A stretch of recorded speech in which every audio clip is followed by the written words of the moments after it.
Successfully हमने unit number 1 और unit number 2, 3 हमने कंप्लीट कर लिया है। अब हम यूनिट नंबर 4 पर आ चुके हैं, जिसमें हम लेसन नंबर 1 आज पढ़ेंगे। जो लेसन नंबर 1 है उसका नाम है resources mobilisation for entrepreneurship. Structure देख लेते हैं हम क्या क्या पढ़ने वाले हैं। हम जानने वाले रिसोर्सेज मोबिलाइजेशन क्या होता है, फाइनेंस के सोर्स क्या होते हैं, social organisation and trade industry के बारे में हम पढ़ने वाले हैं। ये यूनिट थोड़ा बड़ा रहेगा, तो आइए हम पढ़ते हैं। Resources mobilization. Setting up a new business is indeed a significant challenge that requires careful planning and execution. मतलब कि एक नया बिजनेस चैलेंजेस को ओवरकम करने के लिए केयरफुली एक प्लान होना चाहिए और उसका एग्जीक्यूशन करना बहुत ज़्यादा ज़रूरी होना चाहिए। Resources mobilization is context of a business refers to a process of obtaining and utilizing the resources. Resources mobilization का मतलब है कि एक ऐसा प्रोसेस जिसमें रिसोर्सेज का सही तरीके से यूटिलाइजेशन किया जा सके ताकि वो सपोर्ट कर सके बिजनेस को ग्रो करने के लिए। ठीक है, it involves both acquiring new resources, मतलब कि ये दोनों को इंक्लूड करता है। पहला होता है रिसोर्सेज एक्वायर करना, इकट्ठा करना फ्रॉम एक्सटर्नल सोर्सेज से, और उसका optimising the use of existing resources, मतलब कि नए रिसोर्सेज को लाना और जो हमारे पास एग्जिस्टिंग रिसोर्सेज है उनका अच्छी तरीके से यूज़ करना। Resources mobilization is multi-factor process that encompass obtaining new resources from external sources and optimizing use of existing resources। वही दोबारा चीज़ बोल दिया कि जो हमारे resources mobilization है, इस प्रोसेस में जो हम बाहर से एक नए सोर्सेज लाते हैं और जो सोर्सेज हमारे पास ऑलरेडी अवेलेबल हैं उनका सही तरीके से हम यूज़ करते हैं। ठीक है, फिर इसके बाद आ जाते हैं हम फाइनेंशियल रिसोर्सेज। हमारे फाइनेंशियल रिसोर्सेज क्या क्या है कोई भी बिजनेस स्टार्ट करने के लिए? तो पहला है कि हमारा पर्सनल सेविंग होनी चाहिए। कुछ एंटरप्रेन्योर्स अपनी खुद की सेविंग्स को सेव करते हैं, फंड करते हैं इनिशियल स्टेज पर अपने बिजनेस में, अपनी पर्सनल सेविंग का ही यूज़ करते हैं। जब वो अपना बिजनेस स्टार्ट करते हैं तो वो अपनी पर्सनल सेविंग का यूज़ करते हैं। फिर उसके बाद है investors, seek funding from the angel investor, venture capital, crowd funding platform to secure financial resources. कुछ इन्वेस्टर्स होते हैं जो उनके बिजनेस में इन्वेस्ट करते हैं ताकि उनका जब बिजनेस ग्रो हो तो उनका रेट ऑफ इंटरेस्ट भी मिल सके। फिर उसके बाद है बैंक लोन्स। हम जिस फाइनेंशियल रिसोर्सेज के लिए हम क्या करते हैं, बैंक लोन्स भी लेते हैं। एंटरप्रेन्योर्स में obtain loan from the bank and financial institute. कई फाइनेंशियल इंस्टीट्यूट भी होते हैं जो नॉन बैंक्स होते हैं। Support business operation and expansion, जो कि लोन देते हैं ताकि बिजनेस के ऑपरेशंस हो सके, मतलब ऑपरेशन मतलब कि उनका प्रोडक्शन, सेल प्रोडक्शन ये सब हो सके और बिजनेस एक्सटेंड कर सके। फिर उसके बाद है human resources. Human resources talent and acquisition, attract skill and motivated individuals, मतलब कि ऐसे लोगों को काम पर रखना जो स्किल्ड हो और वो हमेशा मोटिवेट रहते हों अपने कामों के लिए। Join the venture and includes hiring employees, contractors और आउटसोर्सिंग स्पेसिफिक टास्क, मतलब कि जो बाहर लोग भी जो बिज़नेस के बाहर काम कर सकें, एम्प्लॉयज़ हों, कॉन्ट्रैक्टर्स हो जो बिज़नेस के ग्रो करने के लिए, उनकी हेल्प करने के लिए कैसे स्किल्ड वर्कर्स होने ही चाहिए। फिर उसके बाद है networking, build a strong professional network to access the expertise and mentorship potential collaboration, मतलब कि नेटवर्किंग भी बहुत ज़्यादा ज़रूरी होता है ताकि वो अपना एक अच्छा स्ट्रॉन्ग बना सके बाहर के लोगों के साथ, एंटरप्राइजेस के साथ मेंटोरशिप कर सके। फिर उसके बाद है फिजिकल रिसोर्सेज। फिजिकल रिसोर्स में आता है ऑफिस या वर्क प्लेस। जब भी कोई बिजनेस स्टार्ट करते हैं तो उसमें एक ऐसा लोकेशन तो होनी चाहिए जहाँ पे जिसमें एक एड्रेस हो और उनसे लोगों को पता चल सके कि हाँ इस लोकेशन पर ये वाला बिजनेस लोकेटेड है। Secure the physical location operation whether it is brick and motor store, office space, virtual office, मतलब कि जैसे कि हम डिजिटली भी अपना बिजनेस बनाते हैं तो हमारी एक वेबसाइट होती है, जो वेबसाइट होती है उसको हम वर्चुअल ऑफिस बोलते हैं। ठीक है, और अगर हम फिजिकली कोई मार्केट में हम अपने ऑफिस लगाते हैं, कुछ भी शॉप लगाते हैं, तो एक फिजिकल प्लेस होता है जिसको हम ऑफिस या वर्क प्लेस बोलते हैं। इक्विपमेंट एंड टेक्नोलॉजी, इक्विपमेंट मतलब हम किन किन एसेट्स का यूज़ करेंगे, कौन सी टेक्नोलॉजी का यूज़ करेंगे, जो फिजिकल रिसोर्सेज में आ जाते हैं। फिर उसके बाद है थर्ड हमारा इंटेलेक्चुअल रिसोर्सेज। इंटेलेक्चुअल रिसोर्सेज में होता है इंटेलेक्चुअल प्रॉपर्टी। इंटेलेक्चुअल प्रॉपर्टी का मतलब है ऐसी एसेट जिनको हम टच नहीं कर सकते, जैसे कि patents, trademark, copyrights, gain from the competitive advantage. Knowledge and skill, continuously invest the personal and team educate to stay ahead in the industry, मतलब कि हमें कंटिन्यूअसली इन्वेस्ट करते रहना चाहिए पर्सनली और टीम की एजुकेशन में, ताकि हम इंडस्ट्री में आगे रह सकें, क्योंकि एजुकेशन इम्पॉर्टेंट होता है जब भी हम किसी चीज़ से आगे बढ़ना चाहते हैं, आगे निकलना चाहते हैं। फिर उसके बाद है social and relationship resources, networking हमने पढ़ लिया है। पार्टनरशिप का मतलब होता है कि जब हम एक या एक से ज़्यादा लोग एक मिलकर टीम में काम करते हैं, उसको बोलते हैं कोलैबोरेटेड कोलैबोरेट रहते हैं, मतलब मिलजुल के काम करते हैं, ठीक है। फिर उसके बाद दे रखा है हमें time management, effective time allocation, effectively time manage, prioritise the task and goal and meet the deadlines. मतलब कि हमें प्रायोरिटाइज करना चाहिए अपने वर्क को, टास्क को, कि किन चीज़ों को सबसे पहले करना ज़्यादा ज़रूरी है। फिर delegation task team members to outsource the certain activity, free up at the time strategic decision making. मतलब कि चीज़ों को जल्दी जल्दी डिसीजन लेना और इन चीज़ों पे जल्दी काम करना। फिर उसके बाद है adaptability and flexibility, adapt to the changes. जिस तरीके से एनवायरनमेंट में चेंजेस हो रहे हैं, जिस तरीके के ट्रेंड चल रहे हैं, उसके हिसाब से कंपनी को चेंजेस करते रहना चाहिए और अकॉर्डिंग टू द एनवायरनमेंट उनको अडेप्ट करना चाहिए। फिर उसके बाद दे रखा है हमें मार्केट इंटेलिजेंस, मार्केट रिसर्च हम लोगों को कंपनीज को करते रहना चाहिए, ताकि वो ट्रेंड के हिसाब से अपने प्रोडक्ट एंड सर्विसेज में चेंजेस कर सके और कस्टमर्स को अपनी तरफ अट्रैक्ट कर सके, ठीक है। अब जो मार्केट रिसर्च है उनके लिए बहुत सी कंपनियां क्या होती है, सिर्फ रिसर्च के लिए वो लोगों को हायर करती है, ताकि वो मार्केट के ऊपर रिसर्च कर सके और ट्रेंड को समझ सके और एनालाइज कर सके। फिर है स्ट्रेटेजिक प्लान, बिजनेस प्लान होना बहुत ज़्यादा ज़रूरी है। बिजनेस प्लान को हमेशा ईयर के स्टार्टिंग में बना लिया जाता है, ताकि ईयर एंड होने तक देख सके जो उन्होंने टारगेट या जो भी गोल उन्होंने सेट किया था, क्या वो अचीव हुआ है या फिर नहीं। फिर उसके बाद हम अब पढ़ेंगे process of resources mobilisation. Resources क्या है, तो पहला है हमारा प्लानिंग फेज होता है, जिसमें हम आइडेंटिफिकेशन ऑफ नीड आइडेंटिफाई करते हैं कि लोगों को किन चीज़ों की नीड है, जिसमें हम clearly identify the resource requirement for the project activity. It includes financial resources, human resources, material, technology and other relevant asset. मतलब कि हम आइडेंटिफाई करते हैं कि हम लोगों को नीड किस चीज़ की है, क्या हमें फाइनेंशियल रिसोर्सेज की ज़रूरत है, पैसों की ज़रूरत है, ह्यूमन रिसोर्सेज की ज़रूरत है, या हमें अच्छे एम्प्लॉयज़ की ज़रूरत है, रॉ मटेरियल, कच्चे माल की ज़रूरत है, टेक्नोलॉजी, किस तरीके की टेक्नोलॉजी की हमें ज़रूरत है, और जो भी रेलिवेंट एसेट है उन चीज़ों की। फिर दूसरी आती है उसमें स्ट्रेटेजिक प्लान, हमें स्ट्रेटेजी बनानी पड़ती है, प्लानिंग करनी पड़ती है। Develop a comprehensive plan outline how to organisation will mobilise and need the resources. मतलब कि स्टार्टिंग में ही प्लान बना लेना चाहिए कि जो रिसोर्सेज है उसका मोबिलाइजेशन कैसे किया जाएगा। सेटिंग स्पेसिफिक गोल्स, हमें शुरू में ही गोल्स बना लेने चाहिए, टाइमलाइंस बना लेनी चाहिए कि हमें विद इन द टाइम इनको पूरा करना है, और बजट भी स्टार्टिंग में ही बना लेना चाहिए कि हमारे आने वाले टाइम में कितना रिवेन्यू और कितना एक्सपेंस होगा। फिर उसके बाद है risk assessment, include potential challenges and risk associated with the resources mobilisation. मतलब कि बहुत सारे चैलेंजेस और रिस्क आने वाले होते हैं रिसोर्सेज मोबिलाइजेशन के लिए, तो उनको ऑब्स्टेकल करने के लिए devise contingency plan and to address them. मतलब कि हमें पहले ही उन ऑब्स्टेकल्स को कम करने के लिए प्लान बना लेने चाहिए, उन सारे ऑब्स्टेकल को एड्रेस कर लेना चाहिए, जान लेना चाहिए कि आने वाले फ्यूचर में किन किन तरह के रिस्क को हमें चैलेंज करना पड़ सकता है। Stakeholders analysis, identifies analyse potential of stakeholders who can contribute resources to support the project. हमें शुरू में ही आइडेंटिफाई कर लेना चाहिए कि ऐसे कौन कौन से स्टेक होल्डर्स हैं जो रिसोर्सेज मोबिलाइजेशन में अपना सपोर्ट दे सकते हैं, अपना टाइम दे सकते हैं प्रोजेक्ट के अंदर। मतलब डोनर हो सकते हैं, पार्टनर हो सकते हैं, वॉलंटियर होते हैं और अदर रेलिवेंट एंटिटीज़।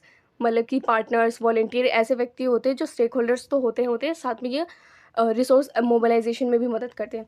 दूसरा होता है एक्टिंग फेज़, हमने प्लानिंग तो कर ली, प्लानिंग फेज़ तो हो गया, अब है एक्टिव फेज़। मतलब कि प्लानिंग फर्स्ट होता है हमारा प्लानिंग कर लिया, अब उसको हम एग्जीक्यूट करेंगे, ठीक है। Implementation, execute the resources mobilisation plan according to the establish timeline and budget.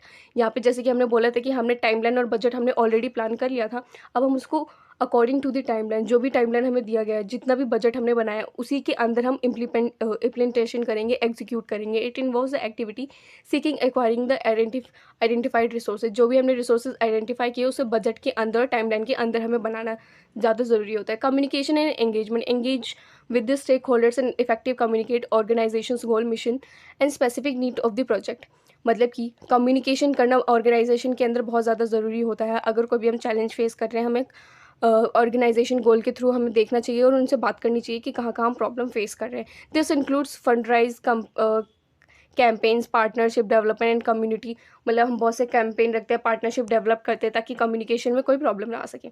उसके बाद है adaptability, be flexible and adaptive, मतलब कि हमें जो भी ऑर्गेनाइजेशन में रिसोर्सेज मोबिलाइजेशन करते टाइम फ्लेक्सिबल रहना चाहिए कि अगर कोई भी चेंज आए तो हम ईजिली उसको चेंज कर सकें, अडेप्ट कर सकें according to the trend, market के हिसाब से, कंपटीशन के हिसाब से हम अपने रिसोर्सेज एलोकेशन को कर सकें।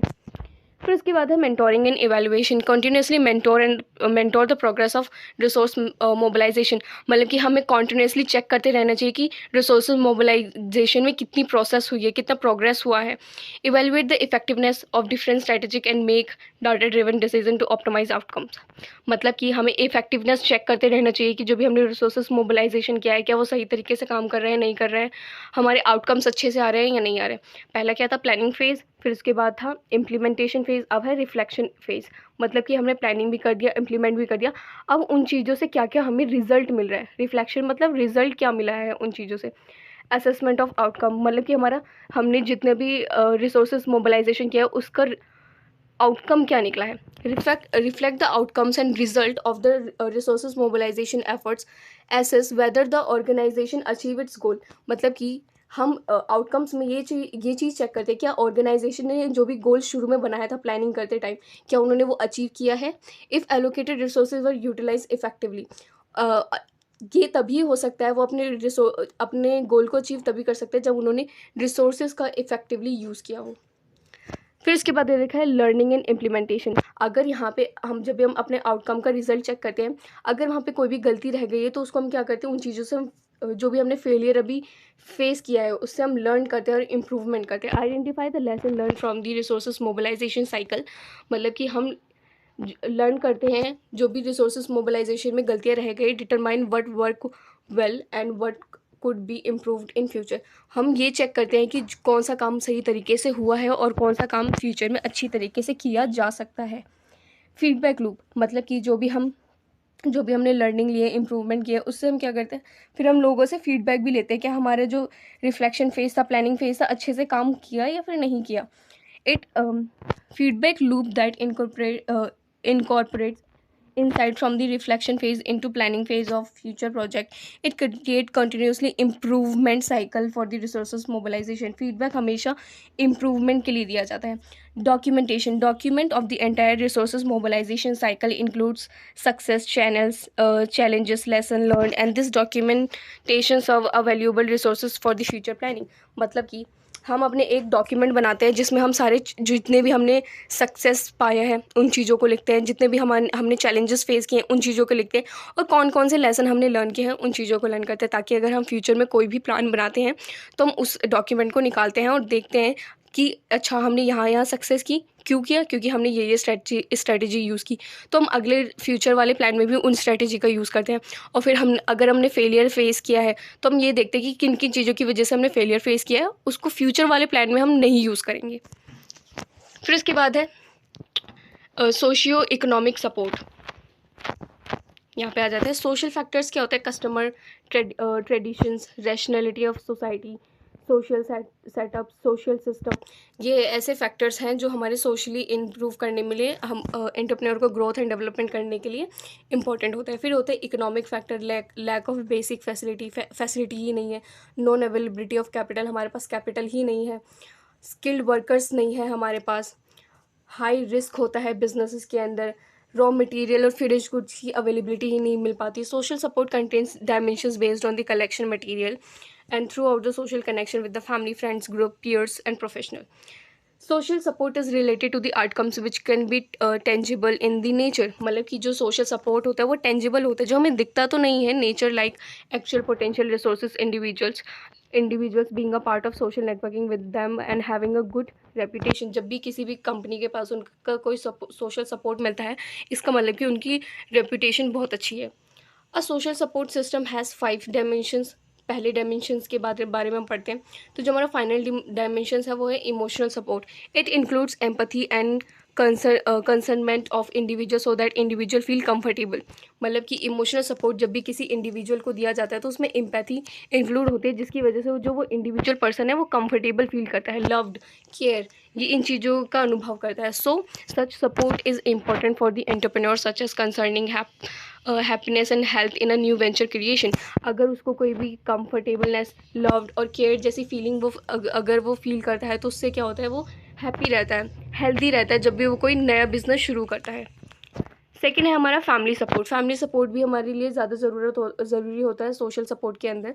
Family support is the essential decision making and motivational process. कई बार ऐसा होता है कि बिज़नेस के अंदर ज़्यादा काम के बर्डन की वजह से जो एंटरप्रेन्योर्स हैं वो थोड़े सैड हो जाते हैं या फिर ज़्यादा टेंशन लेने लगते हैं, जिसकी वजह से फैमिली ही होती है जो उनका साथ देती है, मोटिवेट करती है, डिसीजन मेकिंग में उनकी हेल्प करती है।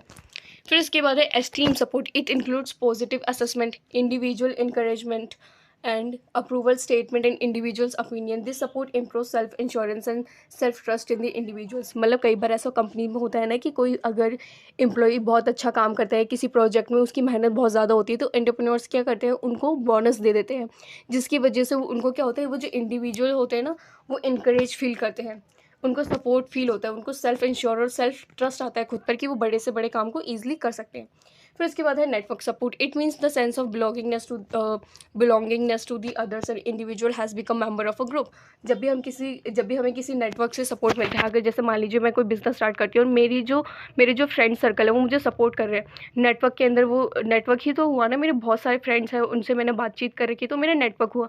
अगर वो मुझको हेल्प करते हैं तो मेरे को ऐसा लगेगा कि मैं उनके साथ हूँ। वो इंडिविजुअल तो है लेकिन वो ऐसा लगता है कि वो मेरे मेंबर बन चुके हैं, एक ग्रुप के वो मेरे मेंबर हो चुके हैं। Here sharing the curiosity social activity. मैं उनके साथ शेयर करूँगी कि मेरे को किस चीज़ों में क्यूरियोसिटी है, social activity. Individual feel himself to accepted by the group. वो ऐसा फील करते हैं कि उनका जो ग्रुप है उन्होंने अच्छी तरीके से उस पर्सन को, इंडिविजुअल पर्सन को एक्सेप्ट कर लिया है। फिर उसके बाद होता है informational support. It includes the provision and opinion of guidance, suggestion, recommendation and feedback about how to solve the problem by using useful information. मतलब कि इन्फॉर्मेशन, एक एंटरप्रेन्योर को इन्फॉर्मेशन होना ज़्यादा ज़रूरी होता है, क्योंकि अगर उसके पास अच्छे से अच्छी इन्फॉर्मेशन है तो वो क्या करता है, वो गाइडेंस दे सकता है, सजेशन दे सकता है, दूसरों को रिकमेंडेशन कर सकता है। अगर कोई काम गलत किया जा रहा है तो वो एंटरप्रेन्योर उसको फीडबैक भी दे सकता है। ये थे हमारे डायमेंशंस। आज नेक्स्ट पढ़ते हैं। Entrepreneur are good for satisfying the need for the employment opportunity and also helps the economic development for the company, for the country.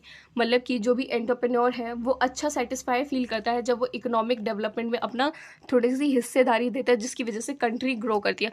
A central and state government support startup which profitable in nature. मतलब कि कई बार तो central government और state government भी help करती है startups को जो प्रॉफिटेबल दिखती है, जिनका नेचर ही प्रॉफिटेबल होता है। ठीक है, following are the governmental supportive system. अब गवर्नमेंट तो हेल्प करती है प्रॉफिटेबल के लिए, प्रॉफिट्स कमाने के लिए। तो गवर्नमेंट के जो ऐसे सपोर्टिव सिस्टम कौन कौन से हैं जो इनोवेटिव एंटरप्रेन्योरशिप को डेवलप करने में यूज़ की जाती है, जो गवर्नमेंट सपोर्ट करती है। तो पहला है कि financial increase financial scope for the entrepreneurs. Financial scope बढ़ा दिया है एंटरप्रेन्योर्स के लिए। किस तरीके से? Government has various financial schemes. Government ने बहुत सारे फाइनेंशियल स्कीम्स निकाल रखे हैं एंटरप्रेन्योर्स के लिए, और स्टार्टअप्स जो करते हैं इंटरेस्टेड है एक्सपेंडिंग द बिजनेस क्विकली, ताकि उनका जो बिजनेस है वो जल्दी से जल्दी बढ़ सके। Such financial schemes are available only for those entrepreneurs who are experimental and progressive in their business. ये जितने भी स्कीम्स हैं ये सिर्फ उन्हीं लोगों के लिए ज़्यादा मायने रखती है। ये सारी स्कीम उन लोगों को दी जाती है जो एक्सपीरियंस है, ये अपने कामों में बहुत अच्छे हैं। ठीक है। दूसरा है promoting cooperation between research and private sectors. The government is working for the public-private partnership by working with the private and other knowledge institute. कई बार आपने सुना होगा कि किसी कंपनी के शेयर्स जो है गवर्नमेंट ने खरीद लिए हैं। अगर जब गवर्नमेंट किसी के स्टेक होल्डर्स खरीद लेती है तो उसका मतलब क्या है, गवर्नमेंट प्राइवेट सेक्टर्स के साथ भी, पब्लिक सेक्टर्स के साथ भी काम करती है ताकि उनको इनसिक्योरिटी फील ना हो, और अगर कभी भी वो बिज़नेस डूबे तो जो गवर्नमेंट है उस बिज़नेस को बचा सके। फिर थर्ड दे रखा है reducing the regulatory and compliance burden on the entrepreneur. The government focus on the taking the steps so the legal regulatory burden and entrepreneur can possibly minimized. मतलब कि गवर्नमेंट कई बार ऐसे स्टेप्स भी लेती है जिसमें कोई भी स्टार्टअप करना चाहता है तो उसके ऊपर बर्डन ना आए, मतलब कि ज़्यादा डॉक्यूमेंटेशंस ना करना पड़े, लाइसेंस के लिए बार बार उनको भागना ना पड़े. It includes granting permission quickly on with the automatic mode with the organisation business. मतलब कि कई सारे गवर्नमेंट ने अपनी अगर कोई भी लाइसेंस लेना चाहता है तो उनको ऑनलाइन कर दिया है रेदर देन ऑफलाइन. ऑनलाइन वो ईजिली फॉर्म फिल कर सकते हैं और लाइसेंस ले सकते हैं. तो इससे क्या हुआ कि उनको परमिशन क्विकली मिल जाएगी टेक्नोलॉजी के थ्रू. फिर उसके बाद फोर्थ है हमारे दे रखा है developing IT tools for the entrepreneurs. Online government services reduce the regulatory burden on the business which offer ultimate scope for the new product and the business for making process for the modern efficient. मतलब कि जो entrepreneurs के लिए government ने क्या किया है, online tools बना दिए हैं जहाँ पे वो जाके अपना काम कर सकते हैं, जिनकी वजह से उनका रेगुलरली वहाँ पर आने जाने वाला बर्डन कम हो जाता है. Help in the access to networks. The government helps the entrepreneur to build a effective network for the operation of the business. कई बार गवर्नमेंट क्या करती है, एंटरप्रेन्योर के लिए बिल्ड और इफेक्टिव नेटवर्क बनाती है जहाँ पे वो बिजनेसमैन एक साथ आकर अपनी प्लान्स और ऑपरेशंस के बारे में बात कर सकते हैं और उनसे हेल्प ले सकते हैं. ठीक है, पढ़ेंगे जो प्राइवेट और पब्लिक सपोर्ट सिस्टम है किस तरीके से एंटरप्रेन्योरशिप को दी जाती है. तो जैसे कि entrepreneurship is all about creation of a business को बनाना, innovation, dynamic business creation, risk taking as successful business. मतलब कि एंटरप्रेन्योरशिप का मतलब ही यही होता है बिजनेस को बनाना, इनोवेट करना, डायनेमिक सिचुएशन में भी बिजनेस क्रिएशन करना, रिस्क टेक करना. ठीक है, उसके बाद दे रखा है in the Indian global context a strong solid effective support system requires stimulative entrepreneurship. मतलब कि सपोर्ट बहुत ज़्यादा ज़रूरी होता है एंटरप्रेन्योरशिप के अंदर. तो अब हम देखेंगे कि जो पब्लिक सपोर्ट किस तरीके से मिलता है एंटरप्रेन्योरशिप को. अब public support system include schemes. मतलब कि जो पब्लिक सपोर्ट सिस्टम है ये बहुत सारे स्कीम्स इंक्लूड करता है. प्रोजेक्ट ऑफ गवर्नमेंट इंक्लूड्स करता है, जो भी गवर्नमेंट के थ्रू कोई भी प्रोजेक्ट बनाए जाते हैं एंटरप्रेन्योरशिप के लिए. State and central government. The state government have multiple schemes. मतलब स्टेट गवर्नमेंट के पास मल्टीपल स्कीम्स है, प्रोजेक्ट्स है, वेरियस एरियाज़ हैं like tourism, hospitality, venture capital. ये सारे जो भी स्कीम्स हैं ये कौन देते हैं, स्टेट गवर्नमेंट देता है, ताकि एंटरप्रेन्योरशिप में हेल्प हो सके, डेवलपमेंट हो सके, उनका इंफ्रास्ट्रक्चर डेवलप हो सके. Similarly central government deals in a certain scheme about tourism development, hospitality sector growth, scheme for capacity building for services provider, entrepreneur, market development. जो सेंट्रल गवर्नमेंट है वो इन चीज़ों पे काम करता है, हॉस्पिटैलिटी पे, मार्केट डेवलपमेंट पे, ताकि जो एंटरप्रेन्योर के जो इंफ्रास्ट्रक्चर्स हैं वो डेवलप हो सके, अच्छी तरीके से काम कर सके. And government have direct impact and the motivation and success of entrepreneur. मतलब कि गवर्नमेंट का पूरा हाथ होता है एक एंटरप्रेन्योर को मोटिवेट करने के लिए और उसको सक्सेसफुल बनाने के लिए. फिर प्राइवेट सपोर्ट कैसे मिलता है एंटरप्रेन्योर को. Private support system includes personal and professional relationship. Private जो सपोर्ट दिया जाता है वो पर्सनल और प्रोफेशनल रिलेशनशिप के थ्रू दिया जाता है, जब हमारे कोई दोस्त या फैमिली मेम्बर्स मिलकर हमें सपोर्ट करता है. अब personal private support system comprise family, friend, relatives, इन चीज़ों से हमारा पर्सनल प्राइवेट सपोर्ट मिलता है. On the most important source of support system for the many entrepreneur is network of family and friend. मतलब कि जो फैमिली और फ्रेंड्स के भी जो नेटवर्क्स होते हैं वो भी बहुत ज़्यादा एक ऐसा सोर्स होता है जो इम्पॉर्टेंट होता है, जो सपोर्ट करता है. ठीक है, फिर आ जाता है हमारे institutional support. Institutional support like हमारे बहुत सारे इंस्टीट्यूट होते हैं, बड़ी बड़ी कंपनीज होती है जो हेल्प करती है. A institutional support system means authority institution those active support decision in a various area like finance, marketing, managerial, technology helps in bringing various changes in the activity of business. मतलब कि ऐसी बहुत सारी organisations है जैसे जो finance से related है, मार्केटिंग से रिलेटेड है, मैनेजरियल टेक्नोलॉजी हेल्प से रिलेटेड है, और ये सब हेल्प करती है एंटरप्रेन्योरशिप में. सच इंस्टीट्यूशन इंक्लूड्स गवर्नमेंट. ये गवर्नमेंट को इंक्लूड करती है. Statutory, semi autonomous which deals with the financing and marketing and technology managerial activity success of the business. मतलब कि ऐसी बहुत सी इंस्टीट्यूट है जो गवर्नमेंट को इंक्लूड करती है, बहुत सारी इंस्टीट्यूट को इंक्लूड करती है जो कि टेक्नोलॉजी और फाइनेंस से रिलेटेड सारी प्रॉब्लम्स से रिलेटेड एंटरप्रेन्योर को हेल्प देती है. A central and state government have set of member of supportive institution and help of entrepreneurial activity. जो सेंट्रल और स्टेट गवर्नमेंट है ना, इनके बहुत सारे मेंबर्स हैं जो इंस्टीट्यूट में काम करते हैं और एंटरप्रेन्योर को हेल्प करते हैं उनकी एंटरप्रेन्योरल एक्टिविटीज़ में, जो टेक्नोलॉजी बेस्ड हो सकता है, मार्केटिंग बेस्ड हो सकता है, फाइनेंस बेस्ड हो सकता है, सभी तरीके की हेल्प की जाती है। फिर है मार्केटिंग सपोर्ट। मार्केटिंग सपोर्ट मिलता है एंटरप्रेन्योर्स को in order to strengthen the market activity of startup and SSI. Government provides various type of assistance like market research. Government जो है बहुत सारी सपोर्ट देता है, किस तरीके की मार्केट रिसर्च करता है, सर्वे करता है, स्टडी करता है, क्वालिटी मार्केट स्कीम देता है, ओपन हाउस डिस्कशन होते हैं, बायर सेलर का मीटअप होता है, मार्केट टूल्स नॉलेज होता है, ट्रेनिंग प्रोग्राम्स दिए जाते हैं, डिसमिनेशन ऑफ सारे प्रमोशनल टूल्स होते हैं लाइक पब्लिसिटी, सेल और services related marketing, trade, central export services and advices. Central and state government have establish various institute, मतलब बहुत सारी जो गवर्नमेंट है उन्होंने बहुत सारे इंस्टीट्यूट बना रखे हैं जो सपोर्ट करती है स्टार्टअप्स को, एसआईसी को मार्केटिंग प्रोग्राम्स के अंदर। जैसे कि कुछ नाम दे रखे हैं: national small industry corporation, export promotion counselling, commodity board, state trading corporation, minerals and metal trading corporation, state small industry, मतलब ये सारे जो है ये सब नाम दे रखे हैं, khadi and village industries commission, ये सारे बहुत सारी ऐसी मार्केटिंग प्रोग्राम है जो गवर्नमेंट ने बना के दी है। उसके बाद है टेक्निकल सपोर्ट सिस्टम भी होता है। Techno park in Kerala in technology based in establish in 1990 में हुआ था एस्टैब्लिश, ठीक है, जो केरला में हुआ था। India for the electronics software hardware other information technology enterprises, ये इंफॉर्मेशन देती है टेक्नोलॉजी से रिलेटेड बिजनेसेस को, ठीक है, एंटरप्राइजेस को देती है।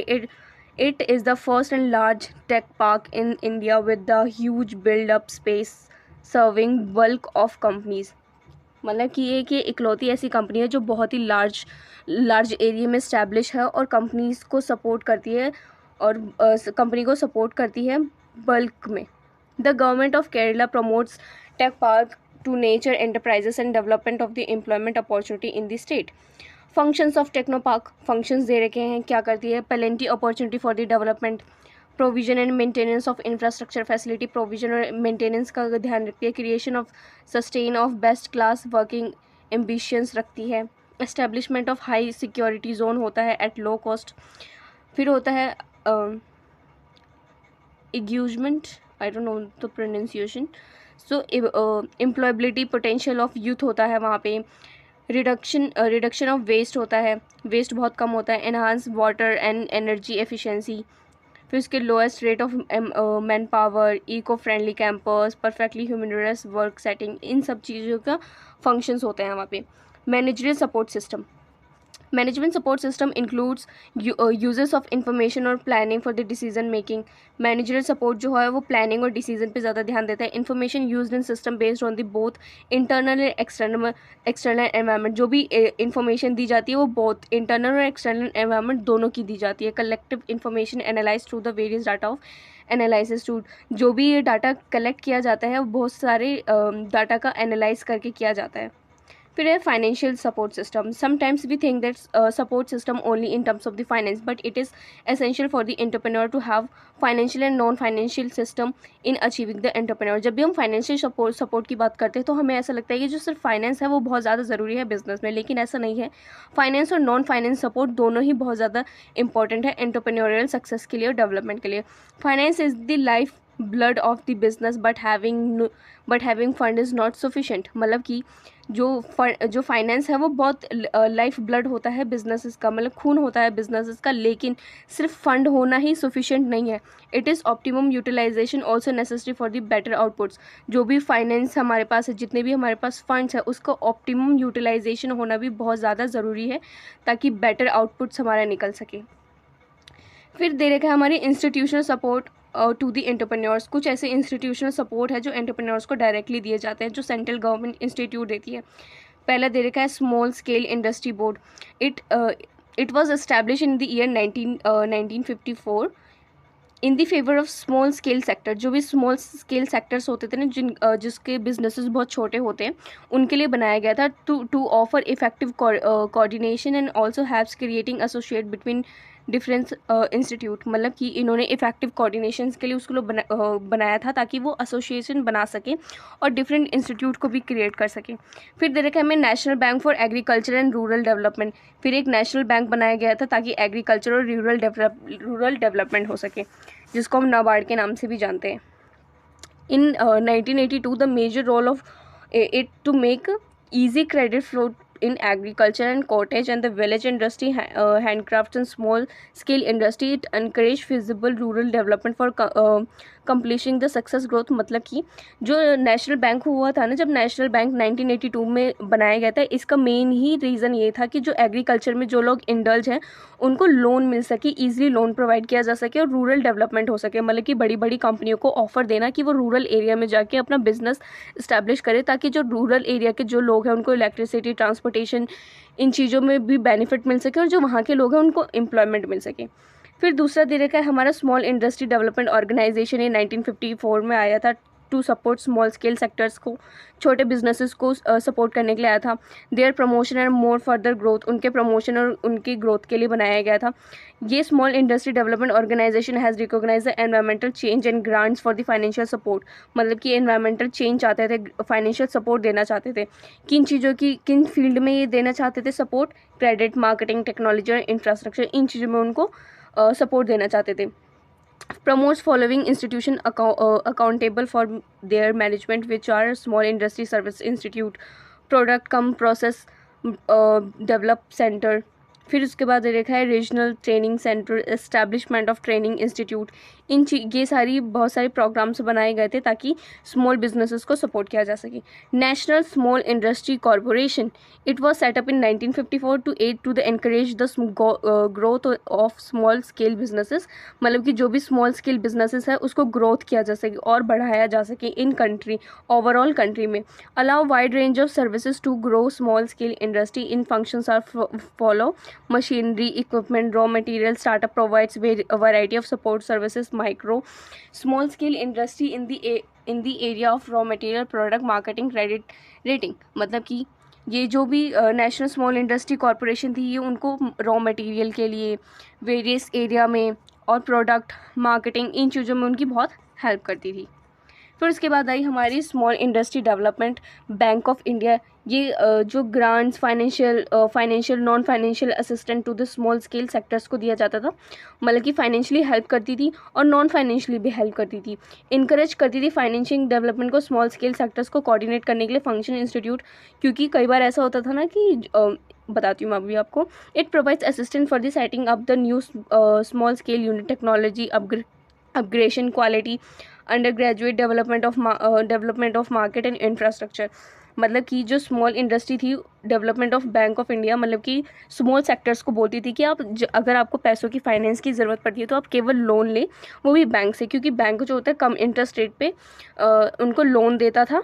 क्योंकि जो बाहरी हम अगर अपने रिलेटिव इन चीज़ों से अगर हम लोन लेते हैं तो वो एक्स्ट्रा रेट ऑफ इंटरेस्ट मांगते हैं, ताकि वो अपनी टेक्नोलॉजी को अपग्रेड कर सके, क्वालिटी अपग्रेडेशन कर सके, डेवलपमेंट में अपना अच्छा काम कर सकें।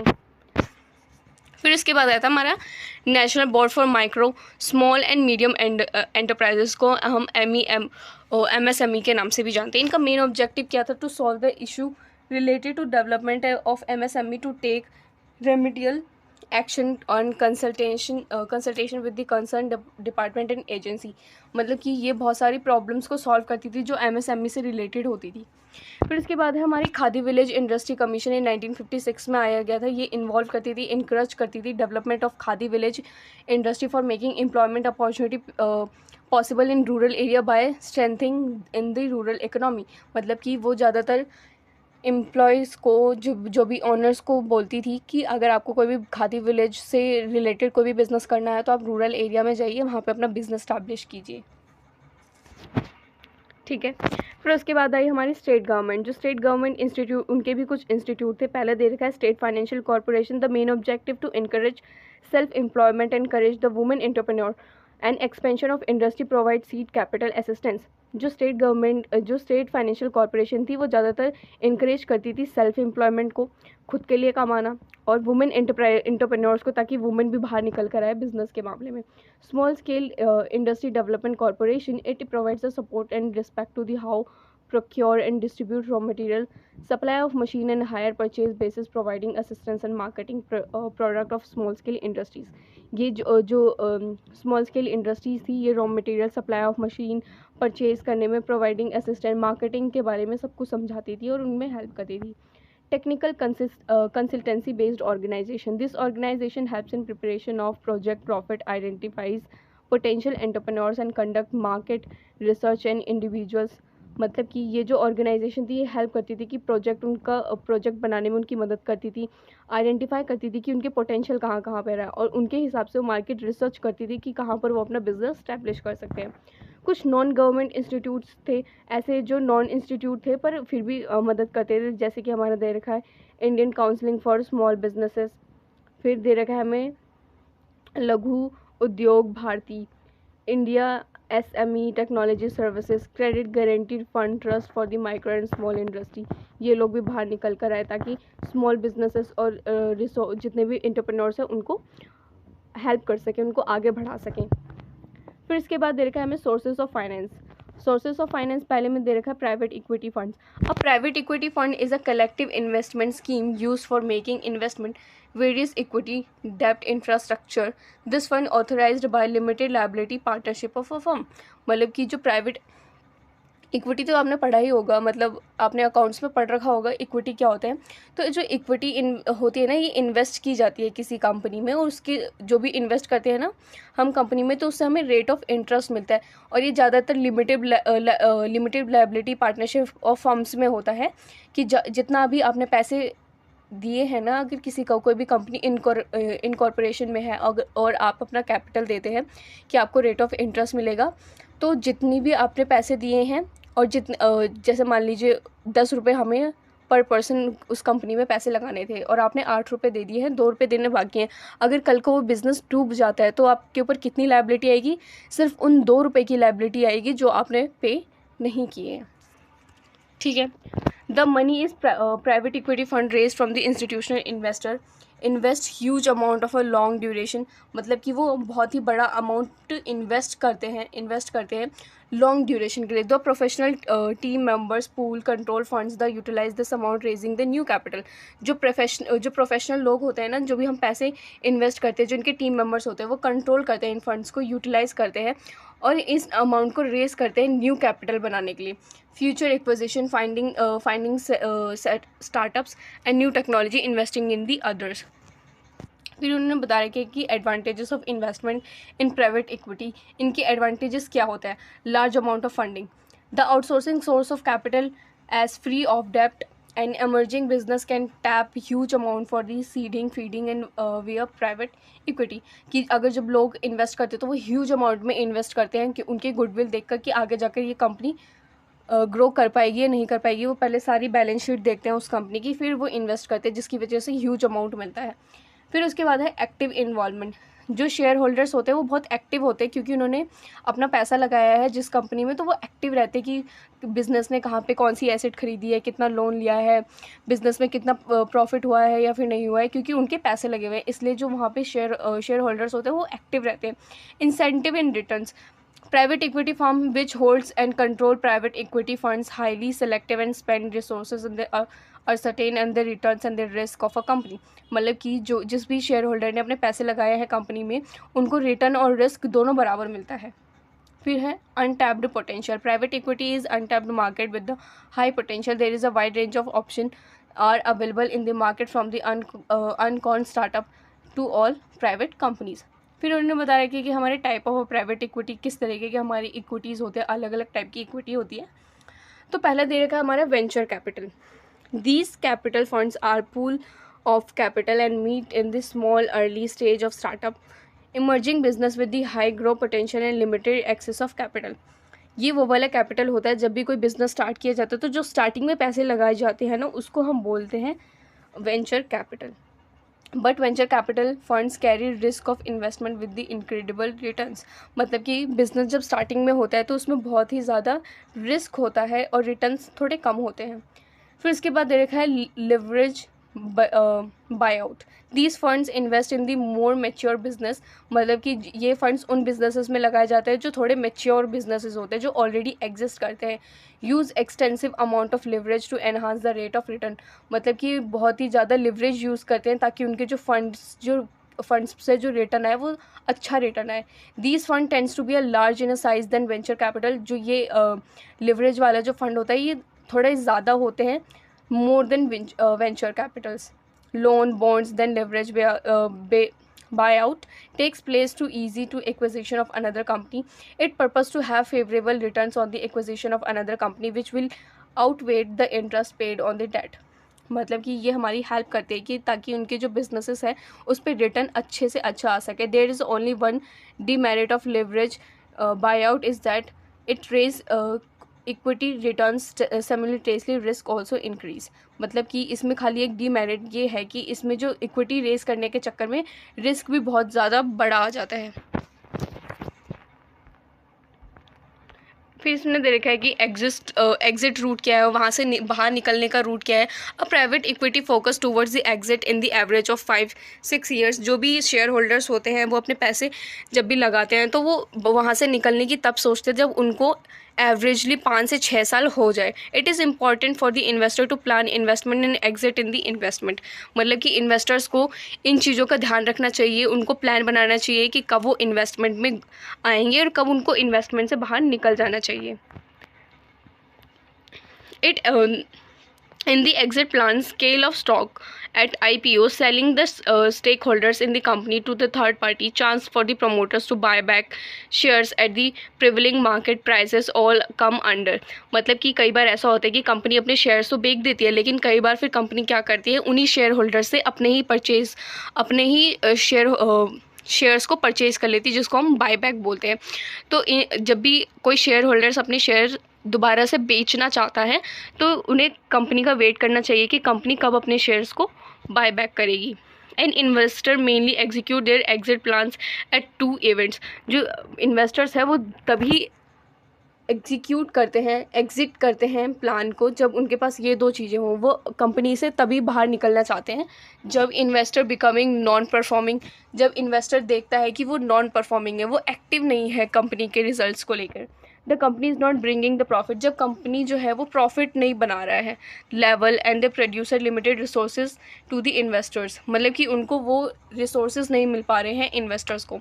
सम of the common strategy for the investor to carry out their exit plan, कभी कभार इन स्ट्रेटजी का वो यूज़ करता है जब उनको जब वो निकलना चाहते हैं। Increase the personal salary and pay bonus in the year before exiting the company, मतलब कि वो क्या करते हैं जो शेयर होल्डर्स अपने पैसे लगाते हैं ना कंपनी में, जिस कंपनी में वो पैसे लगाते हैं तो उसके जो बॉस होते हैं ना वो अपनी पर्सनल सैलरी को बढ़ा लेते हैं, अपने एम्प्लॉय को बोनस ज़्यादा देने लग जाते हैं, जिसकी वजह से जो कंपनी के जो शेयर होल्डर्स होते हैं ना उनको पैसे कम मिलते हैं। By selling the share to the existing partners, मतलब कि वो अपने ही शेयर्स जो होते हैं वो उनके एम्प्लॉयज़ को या अपने पार्टनर्स को ही बेच देते हैं, बाहर के इन्वेस्टर्स को अपने शेयर बेचने ही नहीं देते हैं। Liquidate all asset at the market value, जो भी जैसे कि कोई कंपनी अगर कोई एसेट खरीदती है तो उसको बेच देती है मार्केट प्राइसेस पे, तब जो इन्वेस्टर्स होता है अपने शेयर्स को बेचना चाहता है। Go through the initial public offer, जो भी पब्लिक ऑफर मिलता है उसके थ्रू वो अपने शेयर्स को बेचना शुरू कर देती है। स्टार्टअप एक्शन प्लान्स देखेंगे, स्टार्टअप्स देखेंगे और कुछ सक्सेस स्टोरीज देखेंगे। तो जो एक्शन प्लान जैसे फर्स्ट में हमें दे रखा है, the action plan of any startup has list of activities to step taken by the government of India, मतलब कि जो भी एक एक्शन प्लान होना चाहिए किसी भी स्टार्टअप के लिए, तो जो गवर्नमेंट ऑफ इंडिया है उन्होंने कुछ एक्शन प्लान्स बना रखे जिसमें सारे के सारे स्टेप्स इंक्लूड हैं एक अच्छे बिजनेस के लिए, एक अच्छे स्टार्टअप के लिए। It includes outline of all prioritize step required for the focus to achieve the aim of the startups, ये सारी आउटलाइन इंक्लूड करता है ताकि उनका जो फोकस रहे, स्टार्टअप्स का जो एम रहे वो अचीव हो सके। ठीक है। The action plan is the assurance to innovative entrepreneurs and provide the strong support to India youth to start their own businesses, मतलब कि ये जो एक्शन प्लान्स हैं ये एश्योर करते हैं कि जो भी इनोवेटिव एंटरप्रेन्योर्स हैं इंडिया के, जो भी यूथ है, अगर वो कोई भी अपना बिजनेस खुद का स्टार्ट करते हैं तो उनका इंडिया के लिए वो उनको पूरा सपोर्ट मिलता है, पूरा फंड मिलता है, फंड की तरीके से। The initiative is believe of PM Narendra Modi for the betterment in the field of business with the strong support and chance to implement innovative and strategic idea for the business। जो PM Narendra Modi हैं इन्होंने भी बहुत सारे programme बनाए थे और बहुत सारे कैंपस भी बनाए थे ताकि जो एंटरप्रेन्योर्स हैं उनके लिए स्ट्रेटेजी हो सके, एक इनोवेटिव फील्ड मिल सके उन्हें, ताकि वो अपना बिजनेस और एक्शन प्लान को एग्जीक्यूट कर सकें। फिर उन्होंने बताया कि उन्होंने बहुत सारे प्रोग्राम्स बनाए थे जिनके ऑब्जेक्टिव थे कि startup action plan will be supported by the finance. जो भी स्टार्टअप करना चाहते हैं, जो भी अपना प्लान एग्जीक्यूट करना चाहते हैं, उनको सपोर्ट किया जाएगा फाइनेंस से, मतलब उनको लोन, कैपिटल, इन चीज़ों में कभी दिक्कत नहीं होगी। टैक्स बेनिफिट मिलेगा उन लोगों को, वेरियस अदर फेवरेबल सपोर्ट मिलेगा गवर्नमेंट की साइड से। ठीक है, नेक्स्ट पे आ जाते हैं हमारे फिर फंड्स। उन्होंने बताया कि जो economic growth generate the large scale of opportunity. ठीक है, ये मतलब ये ऊपर की लाइन है कि जितना भी जो भी वर्क है इकोनॉमिक ग्रोथ और जनरेट करता है, large scale of opportunity, employment generate करता है अगर कोई भी एंटरप्रेन्योर अपना बिजनेस स्टार्ट करता है। फिर उन्होंने फिर इनमें बताया जा रहा है कि फंड प्रोविजंस दे रखे हैं कि कम से कम 10,000 करोड़ तक की फंडिंग रिक्वायरमेंट होती है किसी भी स्टार्टअप के लिए। तो इन चीज़ों में गवर्नमेंट ऑफ इंडिया उनकी मदद करता है। फिर इतनी 100 of crore provide the basic for progress the scheme and availability of funds. मतलब कि 10,000 करोड़ तो सिर्फ उनकी बेसिक एंड प्रोग्रेसल स्कीम्स के लिए दिए जाते हैं गवर्नमेंट ऑफ इंडिया की तरफ से। ठीक है, ये there are no direct fund allocated with DPIT state under such as initiative और द मॉनेटरी एजेंसी। मतलब कुछ बहुत सारी मॉनेटरी एजेंसी भी हैं जो मॉनिटर करती है सारे स्टार्टअप्स को कि उनको किस तरीके से बिजनेस को ऑपरेट करना चाहिए। फिर दे रखे हैं हमें फीचर्स ऑफ एक्शन प्लान्स, मतलब कि एक्शन प्लान के फीचर्स क्या क्या हैं।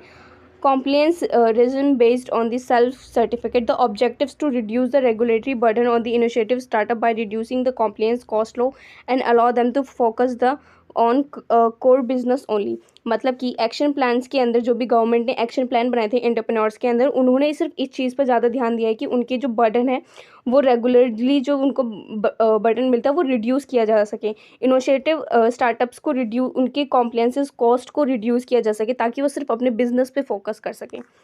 Startup India Hub. The objective to create the center point for all startup ecosystem is that they can exchange their knowledge। मतलब कि स्टार्टअप इंडिया हब भी बनाया गया है जिसमें कि बहुत सारे जो एंटरप्रेन्योर्स होते हैं वो एक साथ मिलते हैं और अपनी आइडियाज़ को एक्सचेंज करते हैं, बातें करते हैं, अपने फंडिंग एक दूसरे में शेयर करते हैं।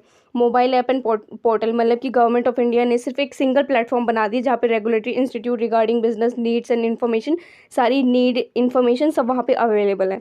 Legal support and fast tracking pattern examination at low cost. मतलब कि जो गवर्नमेंट ऑफ इंडिया है उन्होंने भी एक क्या कर दिया कि जो लीगल फॉर्मेलिटी है उनको बहुत कम कर दिया और फास्ट कर दिया ताकि बिजनेस के ऑनर्स को बार बार धक्का ना खाना पड़े। ठीक है, उनका बिजनेस जल्दी से जल्दी स्टार्ट हो सके। Public procurement norms. It provides a common platform to all startup across the sector and experienced entrepreneur to companies in public procurement। मतलब कि एक उनको कॉमन प्लेटफॉर्म देता है जहाँ पे जो भी एंटरप्रेन्योर एक्सपीरियंस है अपने आगे सेक्टर्स के रिलेटेड बातें कर सकें। फिर 6 दे रखा है एग्जिट पॉलिसी। मतलब एग्जिट पॉलिसी का क्या मतलब है कि जब भी कोई बिजनेस स्टार्ट होता है और कोई भी एंटरप्रेन्योर अब अपने बिजनेस को बंद करना चाहता है, वाइंड अप का मतलब होता है बंद कर देना चाहता है अपने बिजनेस को और आगे कंटिन्यू नहीं करना चाहता है, तो उन ऑपरेशंस के लिए भी बहुत सारे ऑब्जेक्टिव्स क्रिएट किए गए हैं गवर्नमेंट ऑफ इंडिया की तरफ से। क्रेडिट गारंटी मिलता है, टैक्स एग्जम्पशन मिलता है, tax exemption to the startup for the 3 years, investment अब फेयर मार्केट वैल्यू। मतलब ये सब आप पढ़ सकते हो जो भी गवर्नमेंट ऑफ इंडिया ने क्या क्या ऑब्जेक्टिव्स बनाए थे एक्शन प्लान में फॉर द एंटरप्रेन्योर्स। ठीक है, फिर आते हैं हम स्टार्टअप एंड सक्सेस स्टोरीज पे। मतलब कि ऐसे कौन कौन से स्टार्टअप है जो सक्सेस हो चुके हैं बिजनेस के डेवलपमेंट एंड ग्रोथ में, इकोनॉमिक ग्रोथ में उनकी इंडिया की मदद की है। तो कुछ स्टार्टअप प्लान्स भी हमें स्टार्टअप पे सक्सेस स्टोरीज दे रखी हैं। जैसे फाउंडर विजय शेखर, जो विजय शेखर थे आपको तो पता ही होगा, जो पेटीएम है, जो पेटीएम चलाया जाता है उसके उनका नाम भी विजय शेखर शर्मा है। ये ईयर 2010 में आया था। फाइनटेक, इनका $15 बिलियन का वैल्यूएशन है कंपनी का। ये ना जो पेटीएम है वो किससे शुरू हुआ था? खाली एक डिजिटल वॉलेट था जहाँ पे हम सिर्फ पैसे रख सकते थे, सेव कर सकते थे, डिजिटल वॉलेट हुआ करता था। लेकिन अब क्या हुआ है, अब वो हम एक दूसरे को पैसा ट्रांसफ़र भी कर सकते हैं, अपना मोबाइल पेटीएम, फ़ोन रिचार्ज सब कुछ हम उससे कर सकते हैं, ठीक है। फिर बायजूस के बारे में बता रखा है। बायजूस का भी आपने पता होगा कि एक ई लर्निंग प्लेटफॉर्म है। पहले ये क्या होता था, सिर्फ ई टेक्ट ब्रांड अक्रॉस द, सिर्फ इन लोगों को जो फेमस ई टेक्ट होते थे ना, ब्रांडेड जो होते थे, सिर्फ उनको लर्निंग देता था। लेकिन अब क्या करने लगे, IAS, कैट, GRE, मतलब बहुत सारी एजुकेशन पॉलिसी में इन्होंने अपना भी स्टूडेंट्स को पढ़ाया है, ठीक है। फिर इसके बाद है founder of Maheshwari and Saha retailing में भी, मतलब कि इनका जो स्टार्टअप था वो था फर्स्ट का। इन्होंने बहुत सारे brand like Disney, Pigeon, Pampers, मीमी, ज़पक, मतलब इन चीज़ों में भी बहुत इन्होंने कंट्रीब्यूट किया है। फिर उसके बाद है ग्रोफर्स, मतलब ब्लिंकिट, जिसमें आपने अश्नीर ग्रोवर को तो देखा ही होगा शार्क टैंक के अंदर। तो उनकी रिटेलिंग का बिजनेस था। इनकी 35.5 बिलियन का वैल्यूएशन है इनकी कंपनी का। फिर चायोस, ऐसे बहुत सारी जो स्टार्टअप कंपनीज हैं उनके बारे में बता रखा है। बुक माई शो, ये सारे जो भी थे सब हमारी सक्सेस स्टोरीज़ के ऊपर थे। अब हम आ जाते हैं business incubator and self-help groups. Business incubator, I don't know the pronunciation literally guys, I'm very bad at pronunciation.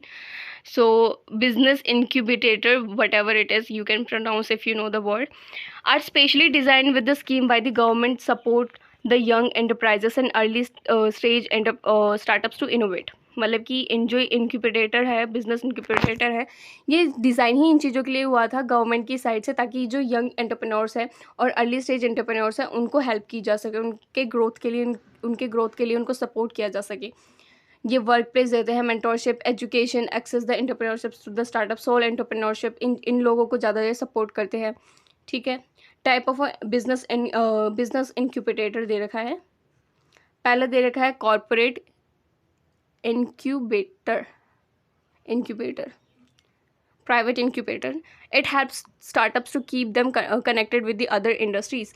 मतलब कि ये हेल्प करता है स्टार्टअप्स को ताकि दूसरी इंडस्ट्रीज़ के साथ कनेक्ट रह सके, उनके प्रोजेक्ट्स के बारे में, उनके एक्सटर्नल और इंटरनल सभी फोकस कर सके, ताकि अपनी प्रोजेक्ट ऑफ अ कंपनी जो वो अपना खुद का काम करे तो वो तब भी वो अपने इंटरनल और एक्सटर्नल प्रोजेक्ट के बारे में जान सके और चीज़ों को समझ सके। फिर उसके बाद दे रखा है हमें local economic development. The incubator support the small and medium enterprises with the other group of improving the living condition of society. मतलब कि ये जो होते हैं ये स्मॉल और बिजनेस एंटरप्राइज, मीडियम एंटरप्राइजेस को हेल्प करते हैं ताकि उनका जो लिविंग स्टैंडर्ड है ना वो अच्छा हो सके, लिविंग सोसाइटी का लिविंग स्टैंडर्ड वो अच्छा कर सके। These other groups consist the small enterprises, handicraft business, local sources, जो मतलब छोटे छोटे बिजनेस होते हैं जो हैंडीक्राफ्ट, पेंटिंग, इन चीज़ों पे जो ज़्यादा ध्यान देते हैं उन लोगों के लिए बनाया गया है। फिर प्राइवेट इन्वेस्टर्स के बारे में बताया गया जो हाई सपोर्ट करते हैं ग्रोथ ओरिएंटेड के लिए, ठीक है। कई बार ऐसे बिजनेसेस में जब कोई लॉस होने वाला होता है तो एक पर्सन होता है जो इन्वेस्ट करने के लिए तैयार हो जाता है, तो इसलिए इनको बोले जाते हैं कि हाई सपोर्ट करते हैं किसी भी ग्रोथ ओरिएंटेड के लिए। Gain benefit dealing with the shares, इनको गेन बहुत अच्छा होता है जब ये शेयर्स के साथ डील करते हैं। तो फिर है academic support academic institution by providing the sufficient funding and promotes the entrepreneurial spirit and focus on the various project and academic institute। मतलब कि जो एंटरप्रेन्योर होते हैं जब भी कोई इंस्टीट्यूट खोलता है एकेडमिक की, मतलब कि पढ़ाने के लिए किसी भी चीज़ के लिए, तो उनको भी सपोर्ट किया जाता है एकेडमिक इनक्यूबेटर के थ्रू। फिर उसके बाद दे रखा है हमें सेल्फ हेल्प ग्रुप।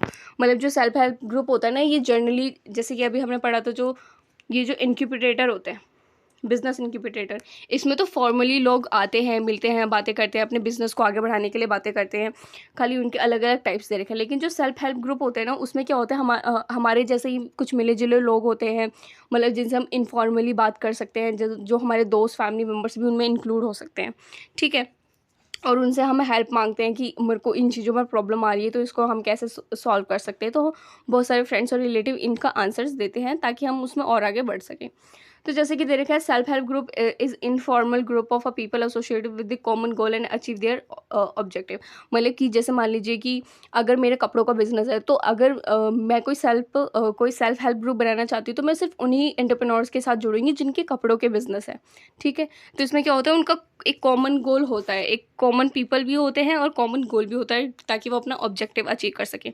ठीक है, इम्प्रूव देयर लिविंग कंडीशन, वो अपना लिविंग कंडीशन को इम्प्रूव करते हैं। Also refer the self government to peer control group of a people having same eco economic background.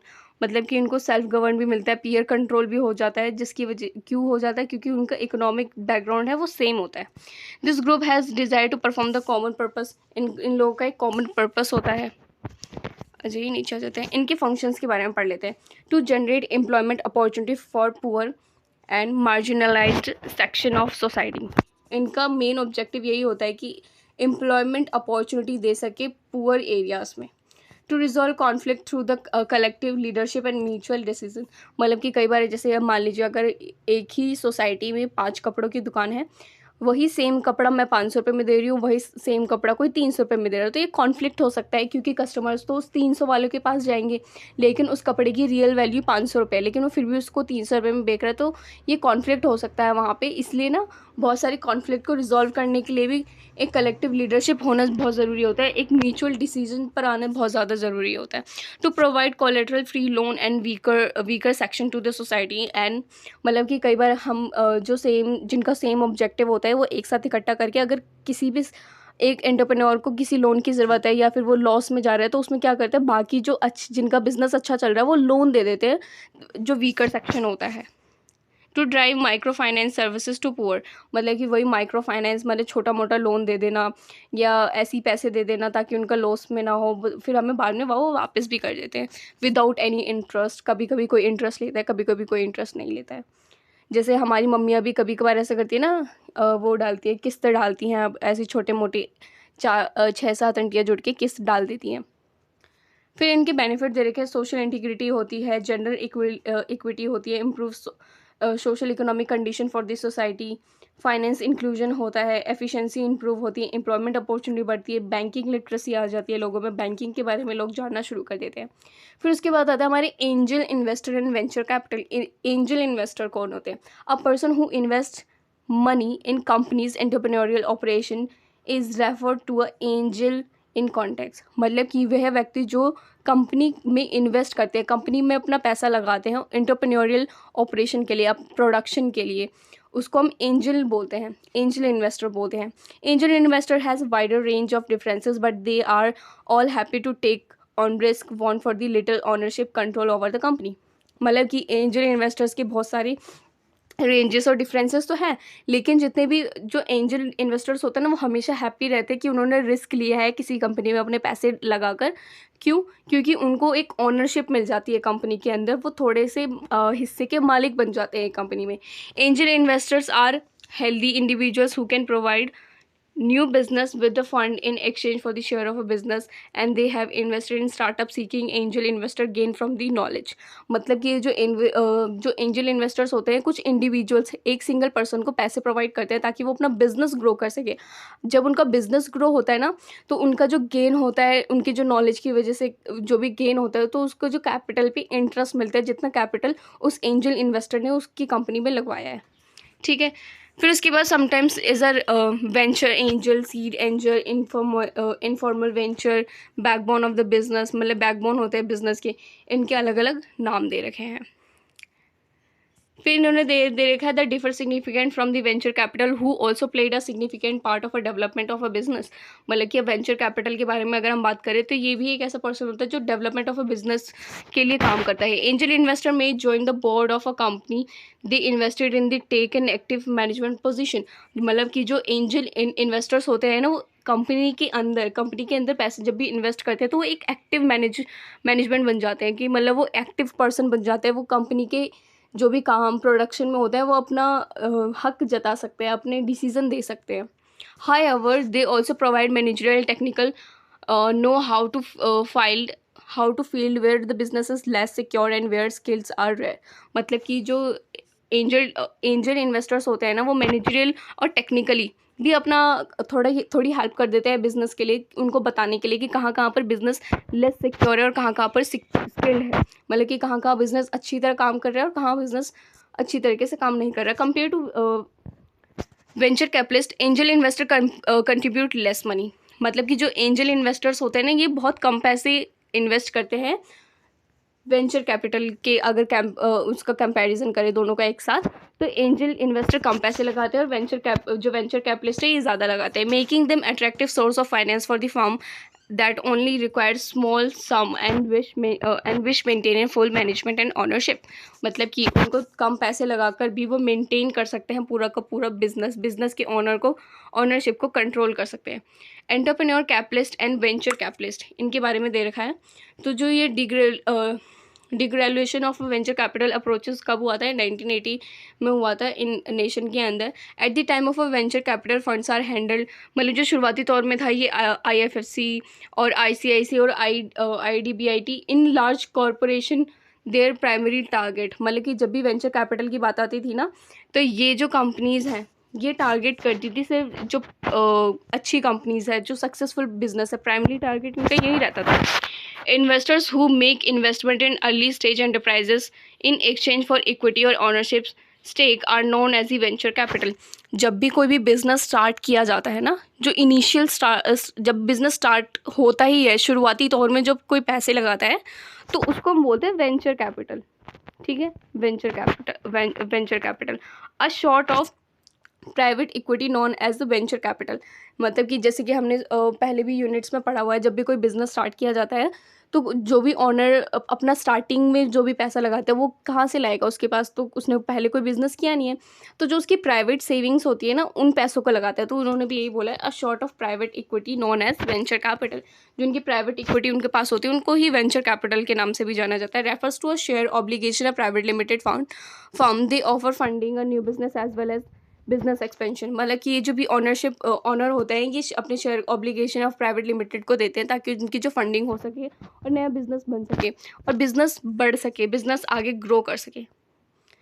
फिर उन्होंने दे रखा, according to the business directory.com, venture capitalist are defined as private investors और players are people who provide venture capital to successful business enterprises. मतलब कि ये जो private investors होते हैं ये प्लेयर्स होते हैं। क्यों? People who provide a venture capital, जो वेंचर कैपिटल तो देते हैं, स्टार्टिंग में अपने पैसे तो देते हैं, लेकिन सिर्फ सक्सेसफुल बिजनेस एंटरप्राइज को देते हैं। मतलब कि जो उन बिजनेसेस को देते हैं जो बिजनेस ऑलरेडी बहुत सक्सेसफुल हैं।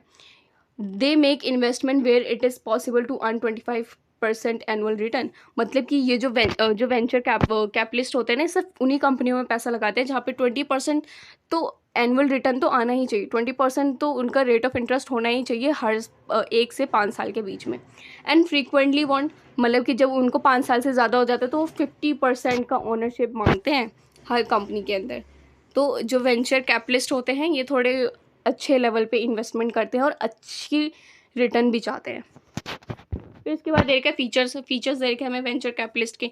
ये स्मॉल एंड मीडियम साइज़ के बिजनेसेस को टिपिकली यूज़ वेंचर कैपिटल उन्हीं बिजनेसेस को देता है। Venture capitalist frequently make investment to bring companies product and services concept to a market.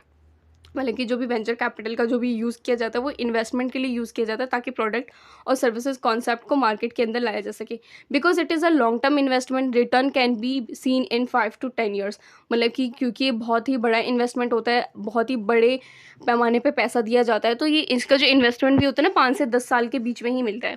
Venture capitalist frequently invest in the business that provides large profit at high level of risk. मतलब कि venture capital अपना पैसा तो लगा देते हैं, जितना बड़ा वो पैसा लगाते हैं उतना ही बड़ा उनको लॉस भी हो सकता है, तो उसमें रिस्क भी बहुत ज़्यादा है। After promising turnover venture capital firm and other investors में विड्रॉ फ्रॉम द वेंचर। अगर वो कोई भी वेंचर कैपिटल में अपना पैसा लगाता है तो कुछ टाइम बाद वो उन एंटरप्रेन्योर से बोल सकते हैं कि वो अपना पैसा विड्रॉ भी कर सकते हैं, कंपनी से अपना पैसा निकलवा भी सकते हैं। वेंचर कैपिटल के बेनिफिट्स दे रखे हैं कि डेवलपिंग कंपनी नॉलेज, डेवलप करती है कंपनी की नॉलेज में। Requirement and refreshment of investor for their money. ठीक है, establish the keeping beneficial tries, obtaining more capital, technology advancement, अब इसके ड्रॉबैक्स भी दे रखे हैं वेंचर कैपिटल के। लॉस ऑफ ओनरशिप हो सकता है मैनेजमेंट स्टेक में, क्योंकि वो पैसा बहुत ज़्यादा लगाते हैं। कॉन्फ्लिक्ट ऑफ इंटरेस्ट डेवलप भी हो सकता है, क्योंकि वो पैसा ही इसलिए लगाते हैं ताकि उनको 25% तक तो रिटर्न उनको मिलना ही चाहिए स्टार्टिंग स्टेज में। अगर उनको वो नहीं मिलता है उतना इंटरेस्ट, तो ये कॉन्फ्लिक्ट भी हो सकता है। फिर उन्होंने देखा है venture capital process can be take a long time, क्योंकि बहुत ही ज़्यादा बड़ा इन्वेस्टमेंट है तो ये लॉन्ग टाइम भी लेता है। और working capital venture capital can be difficult भी हो सकता है कि क्योंकि हमें सिर्फ उन्हीं बिजनेसेस में पैसा लगाना है जो ऑलरेडी सक्सेसफुल है। फिर उन्होंने डिफरेंसेस दे रखे हैं वेंचर कैपिटलिस्ट और एंजल इन्वेस्टर्स के अंदर। इन्होंने दे रखा है source of fund. Angel invest use their own money to make investment growing company in order to make the profit. जो एंजल इन्वेस्टर्स होते हैं ये खुद के पैसे इन्वेस्ट करते हैं और कंपनी की ग्रोथ के लिए। Investors in venture capital use the fund provided by the third party include the bank, pension fund, insurance companies. मतलब कि जो एंजल इन्वेस्टर्स होते हैं, जैसे हम जैसे लोग क्या करते हैं, हम अपनी खुद के ही पैसे इन्वेस्ट करते हैं ताकि हमारी कंपनी ग्रो हो सके। अगर मैं बिज़नेस कर रही हूँ तो मैं अपने ही पैसे लगाऊंगी ना अपने बिज़नेस के अंदर। लेकिन अगर आने वाले टाइम में मुझे किसी भी पैसे की ज़रूरत पड़ती है तो मैं अपने क्या पता मैं बैंक से लोन ले लूँ, है ना, बैंक से लोन ले लूँ। पेंशन, जो अगर मेरे घर में किसी की पेंशन आती है उसका ले लूँ। इंश्योरेंस अगर मैंने करवाया है तो ये हमारी जो थर्ड पार्टी से जो हम लोन लेते हैं, या मैं अपने फ्रेंड से लोन ले लूँ या बैंक से लोन ले लूँ, तो जो हम थर्ड पार्टी से लोन लेते हैं ना, जो थर्ड पार्टी इन्वेस्ट करती है हमारे कैपिटल में, उसको वेंचर कैपिटल बोलते हैं, जो थर्ड पार्टी से हमें मिलता है। ठीक है। Functions of business while venture capital provide sales skills, advertising techniques and product development support. मतलब कि जो वेंचर कैपिटलिस्ट होते हैं ये हमें स्किल्स बताते हैं, एडवर्टाइजमेंट कैसे की जाती है, प्रोडक्ट डेवलपमेंट किस तरीके से किया जाता है। लेकिन जो एंजल इन्वेस्टर्स होते हैं ये मेंटोर रहते हैं डिसीजन मेकिंग में। अगर मेरा बिजनेस है तो मैं ही डिसीजन मेकिंग करूँगी ना, इसलिए बोलते हैं कि जो एंजल इन्वेस्टर्स होते हैं उनमें डिसीजन मेकिंग का होता है। लेकिन जो दूसरे थर्ड पार्टी है वो हमें समझा सकते हैं कि हाँ मेरे को एडवर्टीजमेंट अच्छी नहीं लगी, बोरिंग लगी, तो हमें आइडिया दे सकते हैं, प्रोडक्ट डेवलपमेंट के लिए भी हेल्प कर सकते हैं। Funding requirement for angel investors are not onerous. Venture capitalist strict criteria for investing. मतलब कि जो खुद का बिजनेस स्टार्ट करे तो उसके लिए तो स्ट्रिक्ट रूल रेगुलेशंस है, लेकिन जो दूसरा थर्ड पार्टी कर रहा है उसके लिए स्ट्रिक्ट रूल रेगुलेशन नहीं है। Amount investment, venture capital firm invest sustainable sum of money in the business where as angel investors do not. मतलब कि अगर जो वेंचर कैपिटल है ना, अगर वो अपना अमाउंट जितना भी इन्वेस्ट करते हैं वो उन पे डिपेंड करता है कि वो कितना करना चाहते हैं। लेकिन जो एंजल इन्वेस्टर्स होते हैं उन्होंने बस एक बार इन्वेस्टमेंट की होती है स्टार्टिंग स्टेज में।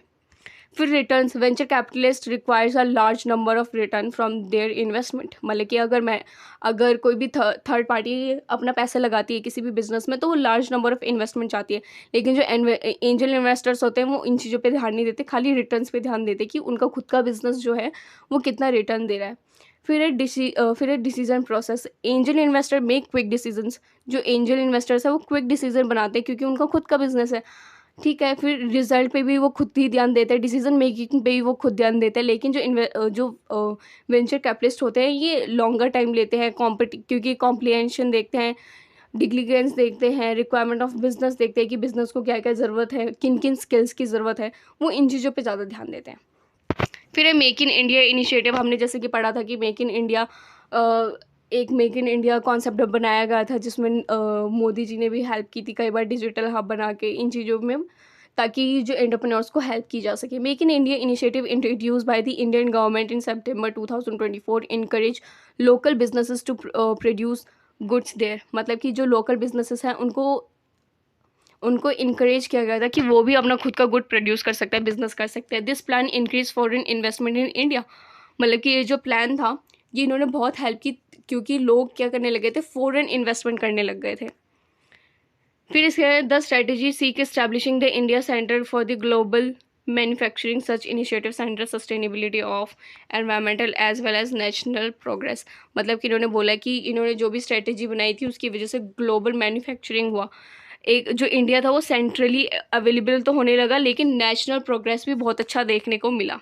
The Make in India initiative, however, the place of greater emphasis on the following industry: leather, media, entertainment, ports, shipping, railway, मतलब कि इन चीज़ों पे ज़्यादा ध्यान दिया गया है जब मेक इन इंडिया का इनिशिएटिव लिया गया। This programme is a key goal for to increase the global investment. जब गवर्नमेंट ये लाई मेक इन इंडिया लाई, तो उनका जो मेन गोल यही था कि जो इंडिया के जो इन्वेस्टर्स हैं या फिर जो एंटरप्रेन्योर्स हैं वो सिर्फ with in the domestic country ना करें। जो भी बिज़नेस वो कर रहे हैं वो सिर्फ इंडिया के ना करें, लेकिन इंडिया के बाहर भी जाए, इंडिया के बाहर भी अपने प्रोडक्ट बेचे, ताकि इंडिया के बाहर से जो भी हमें पैसा आएगा, डॉलर आएंगे, जितने भी डॉलर आएंगे तो इंडिया के पास डॉलर की वैल्यू बढ़े, एक्सपोर्ट ज़्यादा बढ़े इंडिया का। ठीक है, फिर उन्होंने दे रखा है plans introduce to assess the make in India. कुछ प्लान्स बनाए गए, स्टार्टअप इंडिया प्रोग्राम्स बनाए गए। गवर्नमेंट ने डेवलप किया startup India programmes to support the growth of a startup business, additionally create job opportunity, people sustain economic growth and introduce number of relief and discount the business owners. मतलब कि जो भी business owners थे उनको discount दिया गया ताकि वो जॉब अपॉर्चुनिटी दे सके और भी लोगों को। डिजिटल इंडिया बनाया, जो नरेंद्र मोदी ने जी ने किया था, डिजिटली बताया गया था कि डिजिटली भी हम बिजनेसेस बना सकते हैं। फ़ोन, मोबाइल, लैपटॉप, इन चीज़ों का हम यूज़ करके हम बिजनेसेस कर सकते हैं। फिर प्रधानमंत्री Jan Dhan Yojana, this initiative ensure that financial services and banking, credit, insurance, pension, financial plan, इन चीज़ों से सपोर्ट किया गया एंटरप्रेन्योर्स को बिजनेस लोन देकर, ठीक है, क्रेडिट देकर। Smart cities, the goal of this programme to make India city smarter. मतलब इनका गोल था कि सिटीज़ को स्मार्ट बनाना है। Variety of initiate efforts, goals, create 100 smart cities in India, मतलब कि 100 स्मार्ट सिटीज़ बनाने का इनका गोल था। स्वच्छ भारत अभियान भी लाया गया ताकि जो इंडिया के रेजिडेंट है इन प्रोग्राम में इम्प्रूवमेंट ला सके, क्लियरलीनेस आ सके। फिर मारुति बनाई गई। AMRUT stand for the Atal mission of urban transformation. I don't know guys, I don't know about this, sorry. फिर उसके बाद दे रखा है हमें social organisational trade and industry. A trade association called industry trade association, business association, sector association। मतलब कि जो ट्रेड एसोसिएशन है ये बहुत सारी एसोसिएशन को इंक्लूड करती है। जैसे दे रखा है इंडस्ट्री ट्रेड एसोसिएशन के नाम से भी हम इसको जानते हैं, बिजनेस एसोसिएशन के नाम से भी, सेक्टरल एसोसिएशन के नाम से भी हम इसको जानते हैं।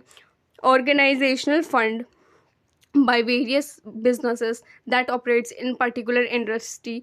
Such association of industry has trade participate in public relation activity, but main focus is to collaborate between companies। जो social organization है, ये जो भी organization है, ये सिर्फ अकेले ही काम नहीं करती बल्कि अलग अलग कंपनीज के साथ कोलैबोरेट करती है, बिजनेस की एक्टिविटीज़ को देखती है और फिर अपने ऑर्गेनाइजेशन को काम करती है, गवर्न करती है। ठीक है, some associate are profit based, some are non profit based organization governed by the law and directed by the member। मतलब कि कुछ एसोसिएशन ऐसी है जो सिर्फ प्रॉफिट चाहती है, लेकिन कुछ ऑर्गेनाइजेशन है जो प्रॉफिट नहीं चाहती है लेकिन एक सोशल वैल्यू चाहती है, सोशल इश्यूज़ को सॉल्व करना चाहती हैं। The main purpose of trade group is to influence public policy and direction which were favorable to the group of member, work from the contribution from the activities political parties, and trade group also influence the regulatory bodies to their activity। मतलब कि जो भी हम trade करते हैं, businesses करते हैं, ये भी इन्फ्लुएंस करती है regulating body of their activity. Regulating bodies कौन? गवर्नमेंट हो गई, बाहर जितनी भी एक्सटर्नल पार्टीज़ हो गई, ये सब। Following are the organisation deal with the trade association. Trade association मतलब कि बिजनेसेस, ऑर्गेनाइजेशन, इन चीज़ों को मदद करने के लिए कौन कौन सी ऑर्गेनाइजेशन डील करती है, मदद करती है? World trade organisation, international trade standard world wide, central for the industrial, federal industry trade association, international chamber. मतलब बहुत सारी ऐसी ऑर्गेनाइजेशन बनाई गई है जो trade association, production association, business association को हेल्प कर सके। ठीक है गाइज, इस तरीके से हमारा ये यूनिट भी ख़त्म होता है। हमारा यूनिट नंबर 4 भी ख़त्म हो चुका है। अब हम यूनिट नंबर 5 की और जाएंगे। जब हमारी यूनिट नंबर 5 भी कंप्लीट हो जाएगा तो हमारी पूरी बुक कंप्लीट हो जाएगी। ठीक है, thank you guys for watching till the end, and I hope you will support me, and please subscribe to my YouTube channel for more such videos.